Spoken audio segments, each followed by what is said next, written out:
Ako si Armando at hindi po ako masamang tao. Ako si Pinkman, ako yung kasama niya sa Armando. Ako po si Otep, yung sinama nila sa Armando. Networking ba? Balita ko last episode na to, totoo ba? Hindi na nga namin re-release to eh. Inuman na lang to. Ayun, salamat sa pag-imbita. Meron nga kayong TF dito eh. Bibigay ko na yung TF nyo. Kalahati muna, baka tamarin kami pag buo eh. Oh, meron na. May gusto ako isagot. 1,000. 1,000. Galingan niyo yung sagot niyo Pera o podcast?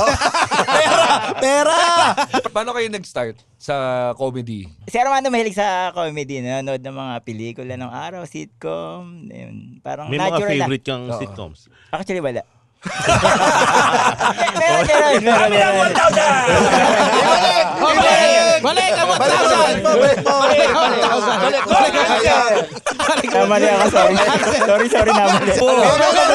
Meron. Anong sitcom? Paborito ko yun eh. Hindi ko makakalimutan yun eh. Ano ba yun? Teka. Sinong bida? Tanda ko yun eh. Ano ba yun? Teka.